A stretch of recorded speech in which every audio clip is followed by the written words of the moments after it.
कार्यकाल में एमएसपी के ऊपर कुछ भी ध्यान नहीं था, जितना खरीदा गया उतना ही बस। वो आज प्रश्न उठा रहे हैं, जबकि 2014 से मोदी जी की सरकार आने के बाद किसान से खरीदारी मैक्सिमम हो रही है हर साल, पिछले साल से ज्यादा। डेटा के साथ मैं बोल रही हूं। और एग्रीकल्चरल इंफ्रास्ट्रक्चर के लिए ऑलरेडी 1 लाख करोड़ घोषणा होने के बावजूद अभी सेस के द्वारा एग्रीकल्चरल इंफ्रास्ट्रक्चर डेवलपमेंट के लिए 30,000 करोड़ तक अंदाजन अमाउंट होगा, वो जो स्टेट्स को जाएगा इंफ्रास्ट्रक्चर बढ़ाने के लिए। एग्रीकल्चर को इतने बढ़ावा देने वाला इस सरकार के ऊपर आरोप करने वाले कौन, जिनके समय में एमएसपी का ध्यान ही नहीं था। ये आपकी मैंने वो फिगर्स देखी थी गेहूं पर, धान पर, कॉटन पर, और अमेजिंग फिगर्स थे वो। बिल्कुल सुनकर के लगा कि जो कांग्रेस की सरकार थी उसके मुकाबले कितना गुना एमएसपी आपकी सरकार ने दिया है, वो वाकई में अमेजिंग फिगर्स थी। और 33,000 करोड़ रुपए का गेहूं किसानों से खरीदा जाता था, आपने बताया कि 70,000 करोड़ का गेहूं खरीदा और 1,70,000 करोड़ की धान खरीदी। वो सारी फिगर्स मुझे ध्यान है, लेकिन किसान संगठनों के नेता अभी भी ये कहते हैं कि उन्हें ये फिगर्स नहीं चाहिए, एमएसपी की गारंटी चाहिए, कानूनी गारंटी। ये फिगर्स नहीं है, एक्चुअली पैसा है, वो उनके हाथ में गया पैसा, फिगर्स नहीं है। मैं सिर्फ पेपर में लिखे वाले फिगर्स नहीं बोल रही हूं, असली पैसा जो किसान के हाथ में गया वो ही हम बोल रहे हैं। फिर भी उनको अगर मन में शक है, मंत्री नरेंद्र सिंह तोमर जी तो तैयार है, हर दिन तैयार है, खंडवार चर्चा करने के लिए तैयार है। मैं इनवाइट करती हूं, किसान भाई प्लीज आइए, बात करिए उनसे, हमें कुछ संकोच नहीं है बात करने में। अभी निर्मला जी परिस्थितियां क्या बदली हैं कि पहले तो उनका आंदोलन सिर्फ किसानों का आंदोलन था, अब सारे पॉलिटिकल पार्टीज जो मोदी विरोधी हैं वो किसानों के साथ खड़े हो गए और आज भी कह रहे हैं कि सरकार ने किसानों के लिए कुछ नहीं किया और बजट में कुछ बड़ा किया होता तो इसका असर दिखाई देता। ये बड़ा नहीं है जो किया अब तक एमएसपी खरीदारी, फिर भी उनको अभी तक कोई उनका क्रिटिसिज्म को सुनने के लिए तैयार नहीं थे। चुनाव में उनको बुरी तरह हार मिल रहा है। अभी कुछ किसान आए मन में शक लग और डाउट के साथ, उनके साथ जाकर खड़े होकर के ये समझ रहे हैं कि मोदी जी के खिलाफ वो प्रोटेस्ट कर रहे हैं। किसान अगर उनके मन में डाउट है, हम आंसर करने के लिए तैयार हैं। चुनाव अगर इसको उनके राजनीति, जैसे आप लोग बोलते हैं हिंदी में, राजनीति रोटी सेकने वाले बात जी यही हो रही है उधर। एक तो अच्छी बात है कि आपने बहुत अच्छी हिंदी सीख ली है, राजनीति की रोटी सेकने वाली बात कोई आसान नहीं होता आपके लिए कहना, बड़ा अच्छा लग रहा है आपसे हिंदी में बात करके। Thank you. निर्मला जी, जो राजनीतिक दल हैं, अब आपने इलेक्शन की बात की है तो वो भी बार बार कहते हैं कि जो कुछ बजट में किया वो वोटों के लिए किया। अब पश्चिम बंगाल में चुनाव होने हैं तो वहां के लिए आपने बड़ा अनाउंसमेंट्स कर दिए। रजत जी, जो इंफ्रास्ट्रक्चर में खर्च करना है उससे सबका फायदा है। लॉन्ग टर्म में भारत देश में अच्छा इंफ्रास्ट्रक्चर भी मिलेगा, आज रोजगार भी मिलेगा, पैसा जनता के हाथ में भी जाएगा और खर्च करने वाले सरकार है, इसीलिए वो अच्छा रास्ता है। उसमें अगर मान लीजिए एक जगह से दूसरी जगह एक रोड चलता है, बीच में 100 किलोमीटर एक राज्य के द्वारा जाता है, उस राज्य में चुनाव है, क्या क्योंकि चुनाव हो रही है मैं उस काम को रोक कर बैठूं? घोषणा करने में क्या दिक्कत है? हाँ, चुनाव वाले स्टेट्स में प्रोजेक्ट्स कर रहे हैं, जरूर घोषणा करेंगे जिससे सबका बेनिफिट है। आप करो, आप भी सरकार में थे, महाराष्ट्र में आप सरकार में हैं, आज तक उधर फैसिलिटी जितना कोरोना पेशेंट्स को लिए देना है वो दे रहे हैं क्या? इसमें कुछ संकोच करना या शर्म करने के लिए बात नहीं है। रोड्स लेके जा रहे हैं, पोर्ट्स लेके जा रहे हैं, इलेक्ट्रिसिटी लेके जा रहे हैं, इसमें गलती क्या है? जनता को देने वाली जिम्मेदारी हर सरकार को है। अगर हम सरकार में आएंगे वो जनता को ये भी करेंगे, यही तो ना किया। महाराष्ट्र के को कुछ गुमराह नहीं कर रहे। महाराष्ट्र का रिएक्शन आज मैंने देखा, उन्होंने कहा कि जिस राज्य से सबसे ज्यादा जीएसटी आती है, इतना पैसा आता है, उस राज्य के लिए तो कुछ नहीं किया निर्मला जी ने। जिस राज्य से जीएसटी ज्यादा आता है उस राज्य में वो स्टेट्स खुद उनके अपने हेल्थ का विवरण देखना चाहिए था। मुझे कुछ भेदभाव इसके रूपरेख, जिस स्टेट से जीएसटी ज्यादा आता है उनके लिए खर्च पर करूं, जो स्टेट्स वीक है उनको खर्च नहीं करूं, ऐसे भेदभाव करना मुझे नहीं आता।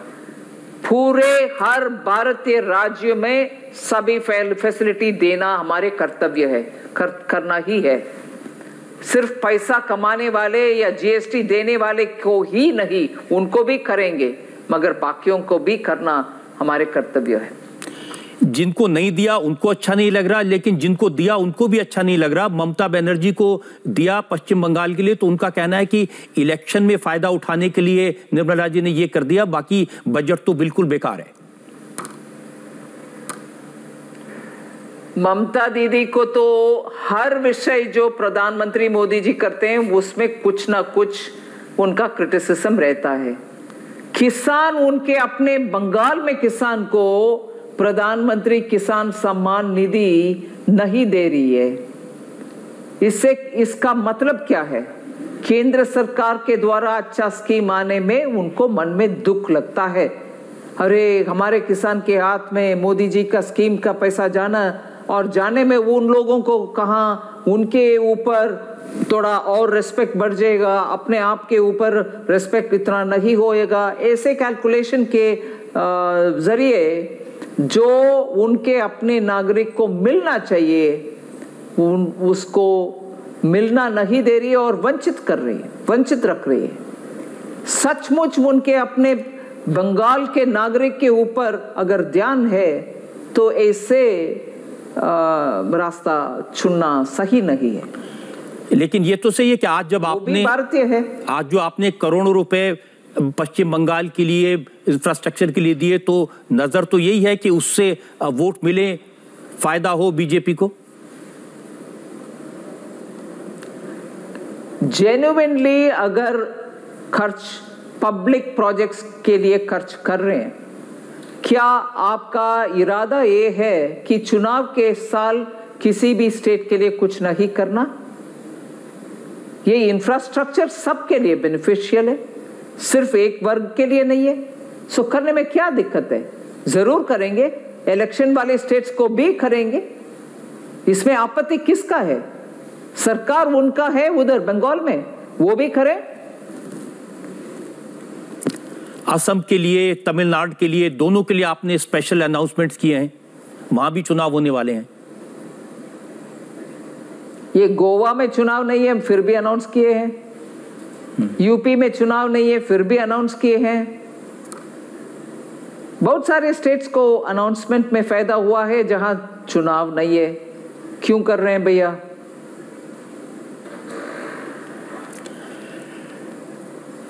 बात आपकी बिल्कुल ठीक है, अगर आपने बाकी स्टेट्स के लिए भी कही, लेकिन इन पर ज्यादा नजर गई है और खासतौर से जो विरोधी दल के लोग हैं उनको ये ज्यादा दिखाई दे रहा है। उनको चुनाव हो चुनाव नहीं हो, उनको गवर्नेंस नहीं आता। एक परिवार के लिए काम करने वाले पार्टी या एक उनके अपने पर्सनल के लिए काम करने वाले पार्टी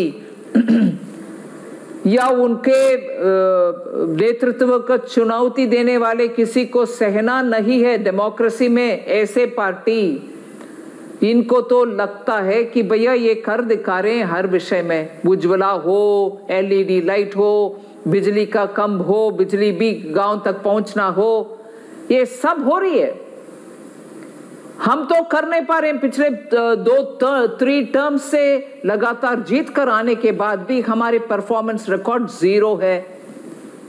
इसलिए मन में इनसिक्योरिटी और फियर, उसके वजह से क्रिटिसिज्म है। जी, एक सवाल ये भी लोगों ने पूछा है, और चूंकि आप तो रक्षा मंत्री रही हैं, डिफेंस मिनिस्टर भी रही हैं, इस बार रक्षा बजट में डिफेंस का जो बजट है उसके लिए कुछ खास नहीं हुआ, और ऐसे वक्त पर जब सीमाओं पर खतरा है चारों तरफ से, चाइना से, पाकिस्तान से। वो सही नहीं है बात। डिफेंस का बजट, जैसे प्रेस कॉन्फ्रेंस के समय हमारे सेक्रेटरी भी बोले, 3 हिस्से में देखना चाहिए। डिफेंस का सैलरीज और रेवेन्यू एक्सपेंडिचर एक बड़ा हिस्सा है, डिफेंस का पेंशन एक दूसरा बड़ा हिस्सा है। पहला हिस्से में रेवेन्यू एक्सपेंडिचर भी जोड़ना चाहिए, और तीसरी बड़ा कैपिटल एक्सपेंडिचर जिससे बड़े बड़े अस्त्र खरीदे। कैपिटल एक्सपेंडिचर बढ़ गए हैं। इन दोनों को कंपेयर ना करते हुए आप अगर सिर्फ कैपिटल बजट देखेंगे डिफेंस का, वो तो इंक्रीज ही हुआ। और फिनांस कमीशन के रिकमेंडेशन जो है कि नॉन लैप्सेबल फंड डिफेंस के लिए कुछ कर सकते हैं तो करिए, उसको हमने इन प्रिंसिपल एक्सेप्ट किए हैं, मगर कैसे हम उसको लागू करवाना उसके ऊपर बहुत ही चर्चा होना है। उसके बाद ही वो फ्रेमवर्क आएगा। डिफेंस का बजट कम नहीं हुआ। जब आप रक्षा मंत्री थी तब मैंने देखा था, उस समय फैसले लिए गए थे कि डिफेंस प्रोडक्शन हमारे यहाँ होगा, आत्मनिर्भर भारत की दिशा में एक कदम था। तो आज क्या ऐसे कदम आपके बजट में उठाए हैं जो भारत को आत्मनिर्भर और बनाएंगे?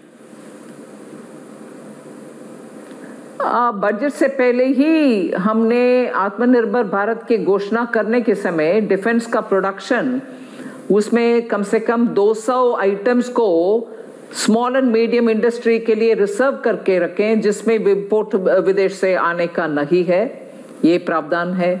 और बहुत सारे आइटम जहां इंडिया में प्रोडक्शन हो रही है डिफेंस के संबंधित विषय, उसको इंपोर्ट कम करने के लिए उनमें बहुत सारे रेस्ट्रिक्शन भी लगाए। और आपने देखा अनाउंसमेंट, हिंदुस्तान एरोनॉटिकल लिमिटेड के ऑर्डर अभी एयरफोर्स ने दिया है। तेजस एयरक्राफ्ट्स जो उस समय तो 2-3 साल पहले से शुरू हुआ बात, उसका अच्छा हुआ अभी ऑर्डर दे दिया HAL को, वो 83 तेजस एयरक्राफ्ट बनाने के लिए।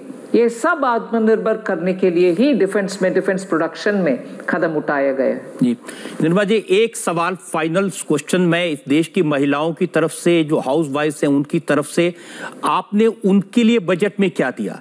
जो महिलाएं घर चलाती हैं, कोरोना की वजह से जिनका बजट बहुत सीमित हो गया, बहुत प्रेशर्स हैं, उनके लिए क्या? नहीं, महिला के लिए नहीं है, मतलब परिवार के लिए हमने बहुत सोचा है, उसमें महिला भी बेनिफिट करेंगे।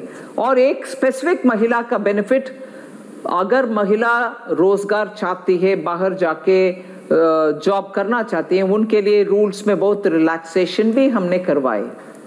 और टेक्सटाइल सेक्टर में ज्यादातर महिला ही काम करते हैं, उनके लिए 7 मेगा टेक्सटाइल पार्क का कर रहे हैं। महिला के पोषण के लिए पोषण अभियान चला रहे हैं, जिसमें महिला का न्यूट्रिशनल लेवल्स के लिए सरकार मुफ्त उनके लिए बहुत सारे कर रही है। 4th, अफोर्डेबल हाउसिंग खरीदने के लिए, अपने ऊपर एक छत रखने के लिए जो चाहते हैं उनके लिए बहुत फैसिलिटीज दिए हैं। अफोर्डेबल हाउसिंग के लिए टैक्स कंसेशन, अफोर्डेबल हाउसिंग के लिए इंटरेस्ट सबवेंशन और बहुत सारे रियायत ऐसे दिए हैं। इसीलिए महिला का उज्ज्वला 1 करोड़ महिला को गैस सिलेंडर देने का एक्सटेंड करें। 8 करोड़ महिला को पहले मिला, अभी 1 और करोड़ के लिए एक्सटेंड कर रहे हैं उज्ज्वला गैस सिलेंडर। ये सब महिला के लिए नहीं है क्या? बिल्कुल महिला के लिए ही कर रहे हैं। जी निर्मला जी, बहुत बहुत धन्यवाद, आपने बहुत अच्छे जवाब दिए, और इसलिए खास तौर पर आपको धन्यवाद कहता हूं कि इतनी अच्छी हिंदी आपने बोली है और इतनी अच्छी तरह से समझाया। बहुत बहुत धन्यवाद आपका। धन्यवाद जी रजत जी। जी, निर्मला सीतारमण वित्त मंत्री, जो बजट इन्होंने बनाया, जिन परिस्थितियों में बनाया, वो कोई आम परिस्थितियां नहीं है। देश पिछले 1 साल से कोरोना के संकट से जूझ रहा है। 1 साल के दौरान इंडस्ट्री बंद रही, सरकार की आमदनी के रिसोर्सेज लिमिटेड हो गए और खर्चे अनलिमिटेड। हर हिंदुस्तानी को खाना खिलाने की जिम्मेदारी सरकार पर थी। फाइनेंस मिनिस्ट्री को पैसा देना था। सरकार पिछले 1 साल के दौरान 5 आर्थिक पैकेज के तौर पर 5 मिनी बजट पेश कर चुकी है। हमने निर्मला जी को 5 बार सुना डिटेल में बताते हुए। 20 लाख करोड़ के पैकेज का उन्होंने ऐलान किया था और फिर बजट के लिए बचा क्या था? तो लोगों को लग रहा था कि अब निर्मला जी जब बजट पेश करेंगी तो टैक्स पेयर्स पर थोड़ा प्रेशर डालेंगी, टैक्स का दायरा बढ़ जाएगा, इनडायरेक्ट टैक्सेशन बढ़ा दिए जाएंगे, जरूरी चीजों के अलावा वो आइटम से वो महंगे हो जाएंगे। ये सबको डर था। इंफ्रास्ट्रक्चर सेक्टर को लगता था कि अब रफ्तार कम हो जाएगी, सब्सिडीज कम हो जाएंगी। लेकिन निर्मला सीतारमण ने कमाल किया, ऐसा कुछ नहीं किया। और इसीलिए मुझे लगा ये पॉजिटिव बजट है, इसमें कोई नेगेटिविटी नहीं है। प्रधानमंत्री नरेंद्र मोदी ने जो सोचा वो निर्मला सीतारमण ने इंप्लीमेंट किया। किसी पर कोई बोझ नहीं डाला, महंगाई को नहीं बढ़ाया, और ये बहुत बड़ी बात है। सरकार ने अपनी इनकम के नए रास्ते खोजे, रोजगार के नए रास्ते बनाए, वोकल फॉर लोकल को ध्यान में रखा और आत्मनिर्भर भारत की दिशा में कदम आगे बढ़ाए। आज प्रधानमंत्री नरेंद्र मोदी ने इसीलिए निर्मला सीतारमण का अभिनंदन किया, उनकी खुलकर तारीफ की। वर्ष 2021 का बजट असाधारण परिस्थितियों के बीच पेश किया गया है। इसमें यथार्थ का एहसास भी और विकास का विश्वास भी है। कोरोना ने दुनिया में जो प्रभाव पैदा किया, उसने पूरी मानव जाति को हिलाकर रख दिया है। इन परिस्थितियों के बीच आज का बजट भारत के आत्मविश्वास को उजागर करने वाला है और साथ ही दुनिया में एक नया आत्मविश्वास भरने वाला है। आज के बजट में आत्मनिर्भरता का विजन भी है और हर नागरिक, हर वर्ग का समावेश भी है। जाहिर है ये बजट प्रधानमंत्री नरेंद्र मोदी के डायरेक्शन पर बना था, उनकी उम्मीदों का बजट था। उन्होंने कहा इससे विकास के नए रास्ते खुलेंगे और उन्होंने कहा कि नौकरियां पैदा होंगी, लोगों को रोजगार मिलेगा और फिर विकास के पथ पर देश तेजी से आगे बढ़ेगा। हम इस बजट में जिन सिद्धांतों को लेकर चले हैं वो हैं ग्रोथ के लिए नए अवसरों, नई संभावनाओं का विस्तार करना, युवाओं के लिए नए अवसरों का निर्माण करना, मानव संसाधन को एक नया आयाम देना, इंफ्रास्ट्रक्चर निर्माण के लिए नए नए क्षेत्रों को विकसित करना, आधुनिकता की तरफ आगे बढ़ना, नए सुधार लाना। साथियों, नियमों और प्रक्रियाओं को सरल बनाकर आम लोगों के जीवन में ईज ऑफ लिविंग को बढ़ाने पर इस बजट में जोर दिया गया है। ये बजट इंडिविजुअल्स, इन्वेस्टर्स, इंडस्ट्री और साथ ही इंफ्रास्ट्रक्चर सेक्टर में बहुत सकारात्मक बदलाव लाएगा। ऐसे बजट देखने को कम ही मिलते हैं जिसमें शुरू के 1-2 घंटों में ही इतने सकारात्मक रिस्पांस आए। कोरोना के चलते कई एक्सपर्ट्स ये मानकर चल रहे थे सरकार आम नागरिकों पर बोझ बढ़ाएगी, लेकिन फिस्कल सस्टेनेबिलिटी के प्रति अपने दायित्वों को ध्यान में रखते हुए सरकार ने बजट साइज बढ़ाने पर जोर दिया। हमारी सरकार ने निरंतर प्रयास किया है कि बजट ट्रांसपेरेंट होना चाहिए। मुझे खुशी है कि आज अनेक विद्वानों ने इस बजट की ट्रांसपेरेंसी की सराहना की है। वाकई में ये मुश्किल साल था और ऐसे में ऐसा पॉजिटिव बजट पेश करना ये बड़ा चैलेंजिंग काम था, क्योंकि चैलेंज तो पूरी दुनिया के सामने था। लेकिन भारत के लिए खास तौर पर पिछला साल 2020 का साल अच्छा नहीं रहा। इसलिए प्रधानमंत्री मोदी के सामने जो चुनौती थी उसका अंदाजा लगाया जा सकता है। 135 करोड़ लोगों को बचाना, उनकी जिंदगी को महफूज रखना, उन्हें खाना मिले, उन्हें रहने को जगह मिले, ये बहुत बड़ी चुनौती थी। और मैं कहूंगा कि नरेंद्र मोदी ने बखूबी इसका सामना किया। दूसरी चुनौती थी पोस्ट कोरोना। कोरोना के बाद जो मुसीबतें हैं और आती रहेंगी उनका मुकाबला करना। रणनीति बनाई प्रधानमंत्री ने, कोरोना के आफ्टर इफेक्ट्स का सामना किया। और आज जब पूरी दुनिया में लोग कोरोना से त्रस्त हैं, भारत में कोरोना के केसेस मिनिमम हैं। कोरोना का प्रकोप हमारे यहां कम है, कोरोना काबू में है।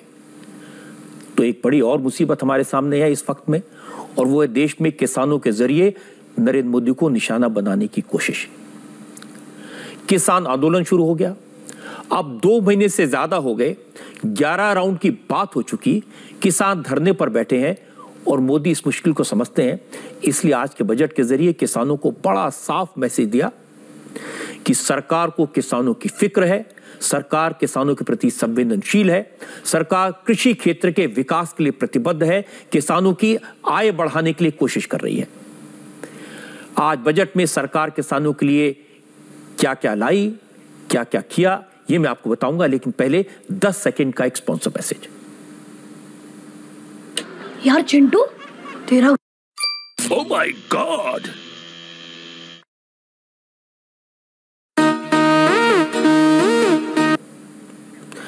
आज निर्मला सीतारमण ने बजट में कृषि क्षेत्र के लिए शॉर्ट टर्म और लॉन्ग टर्म 2 तरह की योजनाओं का ऐलान किया। और बजट से एक बड़ी बात यह सामने आई कि आने वाले वक्त में सरकार एग्रीकल्चर सेक्टर में इंफ्रास्ट्रक्चर को मजबूत करेगी, मंडियों को मॉडर्नाइज करेगी, कोल्ड स्टोरेज बनाए जाएंगे, वेयर हाउसेस को बेहतर बनाया जाएगा। और इसके लिए फंड का इंतजाम करने के लिए सरकार ने पेट्रोल और डीजल पर new agro infra development cess लगाया है। पेट्रोल पर प्रति लीटर 2.5 रुपए और डीजल पर प्रति लीटर 4 रुपए का कृषि सेस लगाया गया। इस सेस से निर्मला सीतारमण ने अभी थोड़ी देर पहले मुझे बताया कि पेट्रोल डीजल की कीमतों पर कोई फर्क नहीं पड़ेगा। उनका कहना है कि पेट्रोल प्रोडक्ट्स पर बेसिक एक्साइज ड्यूटी और स्पेशल एडिशनल एक्साइज ड्यूटी की दर घटा दी गई है। तो इसे इस तरह से हम समझ सकते हैं कि सरकार ने पेट्रोल पर 2.5 रुपए का एग्री सेस लगाया, लेकिन बेसिक एक्साइज ड्यूटी में 1 रुपए 58 पैसे की और स्पेशल एडिशनल एक्साइज ड्यूटी में 1 रुपए की कमी की। यानी पेट्रोल में अगर 2.5 रुपए का सेस लगा तो पेट्रोल कंपनियों को एक्साइज ड्यूटी में 2 रुपए 58 पैसे की कमी कर दी गई। तो इससे होगा क्या? होगा ये कि पेट्रोलियम कंपनियां एग्री सेस को कस्टमर को ट्रांसफर नहीं कर पाएंगी। पेट्रोल और डीजल के अलावा और भी ऐसी चीजें जिन पर एग्रो डेवलपमेंट सेस लगाया गया है। तो कुल मिलाकर 14-15 सामान ऐसे हैं जिन पर यह सेस लगेगा, लेकिन इससे सरकार को सालाना 30,000 करोड़ रुपए मिलने का एक अनुमान है। अब जो आंदोलन करने वाले किसान हैं, जो किसान संगठन है, उनके नेता हैं, उनका सबसे बड़ा मुद्दा है नए कृषि कानून से मंडियां खत्म हो जाएंगी। लेकिन आज बजट में सरकार ने मंडियों के मॉडर्नाइजेशन के लिए एग्रो इंफ्रा फंड में से 40,000 करोड़ रुपए देने का ऐलान किया है। 40,000 करोड़ रुपए बड़ी फिगर है। और इसके अलावा बजट में ऐलान किया गया कि 1,000 और सरकारी मंडियों को ई-नैम यानी इलेक्ट्रॉनिक नेशनल एग्रीकल्चरल मार्केट के प्लेटफॉर्म से जोड़ा जाएगा। 1,000 और मंडियों को। निर्मला सीतारमण ने बताया कि सरकार किसानों को उनकी फसल की लागत से 1.5 गुना ज्यादा एमएसपी देने के लिए कमिटेड है। उन्होंने कहा कि कांग्रेस की सरकार के वक्त किसानों को रबी की फसल का करीब 33,000 करोड़ रुपए का भुगतान किया गया था, जो अब डबल हो गया है। 2020-21 में गेहूं की खरीद में 75,000 करोड़ से ज्यादा का पेमेंट किया जाएगा। और स्वामित्व योजना को अब देश में लागू किया जाएगा। खेती के लिए क्रेडिट टारगेट को 16 लाख करोड़ तक किया जा रहा है। इसके साथ ही ऑपरेशन ग्रीन स्कीम का ऐलान किया गया, जिसमें कई फसलों को शामिल किया गया और इसका मकसद है ज्यादा से ज्यादा किसानों को इसका फायदा पहुंचे। 5 फिशिंग हार्बर को इकोनॉमिक एक्टिविटीज के हब के तौर पर तैयार किया जाएगा। ये सब किसानों के लिए बड़े फैसले हैं। तमिलनाडु में फिश लैंडिंग सेंटर को डेवलप किया जाएगा। बजट में खेती, किसानी और एग्रीकल्चर सेक्टर पर बड़ा फोकस है और उसके लिए प्रधानमंत्री नरेंद्र मोदी ने फाइनेंस मिनिस्टर को बधाई दी। मोदी ने कहा, अब तो यह क्लियर है कि सरकार को किसानों की, कृषि क्षेत्र की फिक्र है। इस बजट के दिल में गांव और किसान है। अब ना तो किसानों को लोन मिलने में दिक्कत होगी, न ही सरकारी मंडियां कमजोर होंगी। देश में एग्रीकल्चर सेक्टर को मजबूती देने के लिए, किसानों की आय बढ़ाने के लिए इस बजट में बहुत जोर दिया गया है। कई प्रावधान किए गए हैं। एग्रीकल्चर सेक्टर में किसानों को और आसानी से और ज्यादा ऋण मिल सकेगा। देश की मंडियों को यानी एपीएमसी को और मजबूत करने के लिए, सशक्त करने के लिए एग्रीकल्चर इंफ्रास्ट्रक्चर फंड से मदद का प्रावधान किया गया है। ये सब निर्णय ये दिखाते हैं कि इस बजट के दिल में गांव है, हमारे किसान है। अब जो कृषि मंत्री दिन रात किसानों से जूझ रहे हैं, उनके साथ राउंड के राउंड मीटिंग कर रहे हैं, उनका रिएक्शन इस बजट के बारे में क्या था वो भी सुनने लायक है। तोमर ने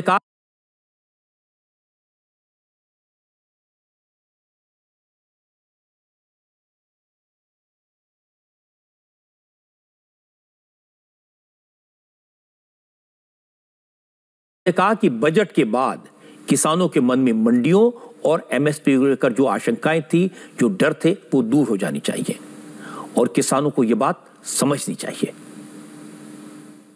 मैं समझता हूं कि कृषि सुधार बिलों की दृष्टि से जिन लोगों के मन में शंका है, वह शंका इस बजट से निर्मूल हो जानी चाहिए। इस बजट में एमएसपी के प्रति प्रतिबद्धता भी जाहिर किए। एपीएमसी को सशक्त बनाने की दृष्टि से भी सरकार ने ध्यान रखा है। मुख्य रूप से यही 2 प्रकार की शंकाएं किसानों के मन में हैं। मुझे आशा है कि बजट की प्रतिबद्धता को देखते हुए किसान सकारात्मक रूप से विचार करें।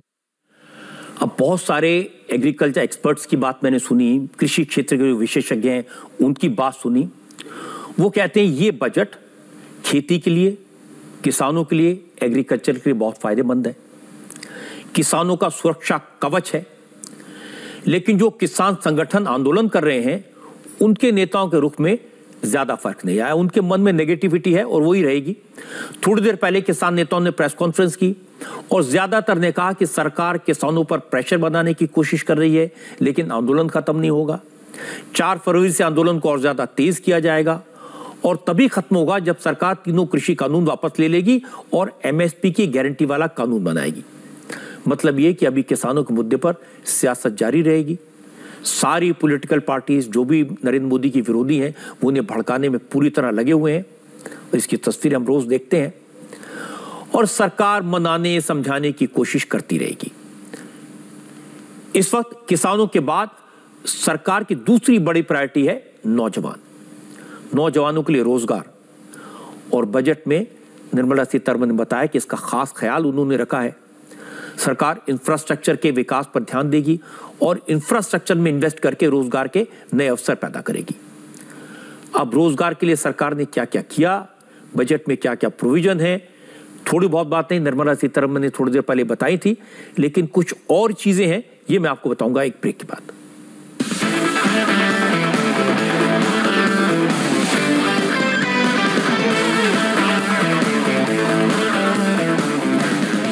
यार चिंटू, तेरा आखिर क्या हैं वो फीचर्स जो इंडिया टीवी लाइव ऐप को बनाते हैं सबसे अलग, सबसे बेहतर, और जिसने दिलाया इसे देश की सबसे इनोवेटिव न्यूज ऐप का खिताब। चलिए देखते हैं। बेहद साफ आवाज में टेक्स्ट